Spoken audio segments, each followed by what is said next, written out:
Behind Ferrari's iconic red and the glamour of Formula One, a bitter truth has finally been revealed. Fred Vasseur, the Scuderia's leader, revealed shocking information about Hamilton's ongoing challenges at Maranello. This is not just ordinary news, but a sign that a major storm is brewing in one of the sport's most ambitious partnerships.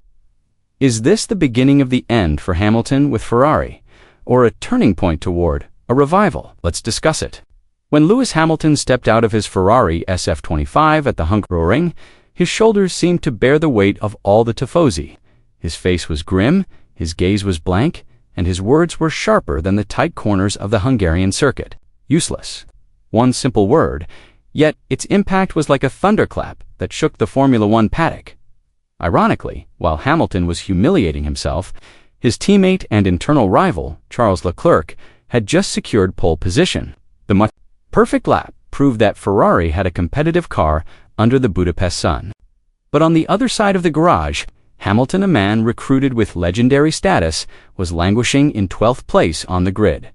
His arrival at Ferrari in early 2025 had been met with euphoria. The world saw it as the pinnacle of a redemption story, a 7-time world champion who had achieved everything, leaving the comfort of Mercedes for the ultimate challenge of reawakening Ferrari. The narrative felt almost mythical. Hamilton, Schumacher's record breaker, was now joining the team once defined by the great Michael Schumacher himself. It was as if fate were rewriting history, but the reality was far harsher. 14 races had passed, and Hamilton had yet to reach the podium. This was hard to fathom for a driver with 103 Grand Prix wins under his belt. The results were not only disappointing but also starkly contrasted with Leclerc's performance. Leclerc had repeatedly proven that Ferrari was capable of competing. At the front, for Frederick Vasseur, the Ferrari team principal who helped Hamilton win the 2006 GP2 title, the situation is ironic. He knows Hamilton as a driver who turns criticism into motivation. Now, however, he has to face a Hamilton who is more likely to vent his frustration than perform miracles.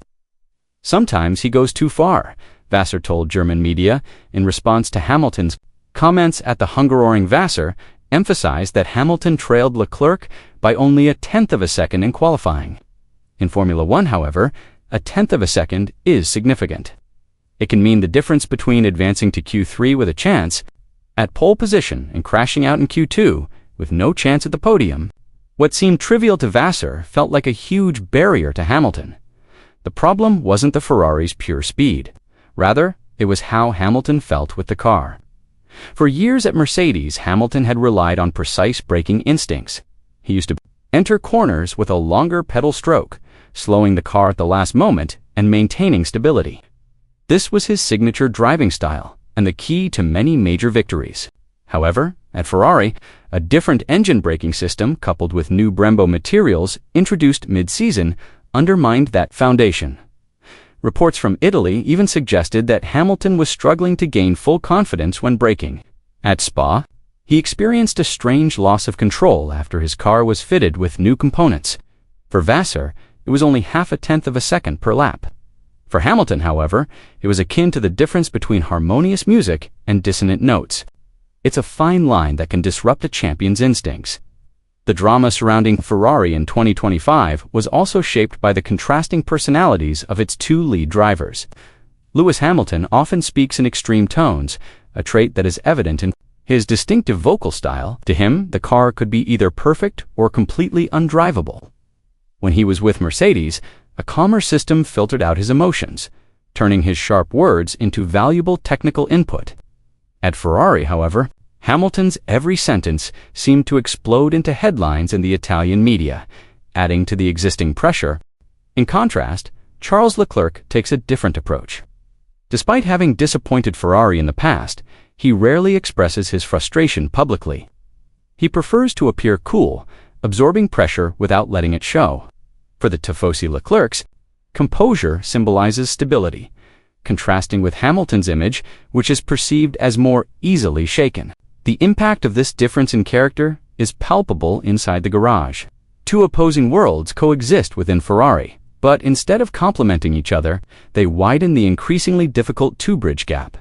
Hamilton's failures are more than just a personal issue. They have had a domino effect that has shaken Ferrari's balance. The statistics for the 2025 season speak for themselves in 14 races. Hamilton failed to achieve a single podium finish. Had he converted a few mid-place finishes into podiums, Ferrari could have earned up to 70 additional points. This would not only be a record, but also a key factor in securing second place in the constructors' standings, a position that now seems precarious. Without those points, Ferrari must play with trepidation. Meanwhile, McLaren, with Lando Norris, consistently performing on podium after podium, has slowly closed the gap. Even Mercedes, Hamilton's former team, seemed to smile sarcastically whenever the world champion struggled, as if enjoying the irony that the superstar who once lifted them was now their rivals. Achilles' heel, Red Bull remained strong in first place. But Ferrari's failure to maximize the potential of its two cars meant they lost their most dangerous weapon, a double-team strategy to pressure Max Verstappen. Now Ferrari is battling not only its rivals on the track, but also the shadow of its own failure, which haunts every lap. The situation was further complicated by Ferrari's culture.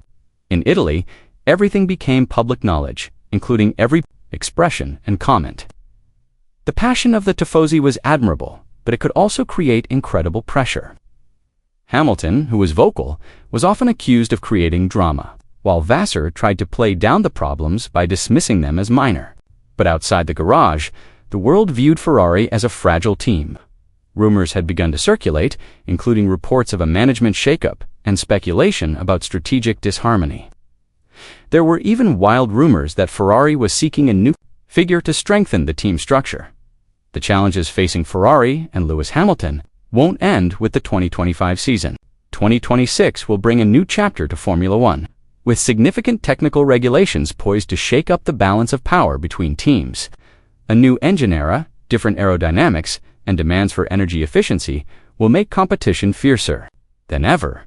Amid this whirlwind of change, Ferrari is pinning its hopes on Hamilton's experience and racing acumen to guide the development of the new car and prevent the team from falling behind its rivals. However, there's one non-negotiable condition. Ferrari and Hamilton must find common ground, a harmony that remains fragile to this day. If they fail to do so, history may not record Hamilton's arrival as a heroic tale of glory, but rather as one of Ferrari's most bitter strategic mistakes of the past decade. For Hamilton, the stakes are even higher. The reputation he has painstakingly built over nearly 2 decades, evolving from a talented rookie into an F1 icon with 7 world titles, is being put to the test. Each race without a podium and each negative media headline slowly but surely erodes the aura of invincibility that has always surrounded him. The 2025 season has turned into a psychological drama. Each session is about more than just lap times. It's also about reputation, legacy, and trust. Ferrari didn't hire Hamilton to finish in 12th place, but rather to restore their glory. However, reality has hit hard. So far, all they've brought are sensational headlines, not trophies. Can Ferrari tame Hamilton without extinguishing his fire? Leave your thoughts below.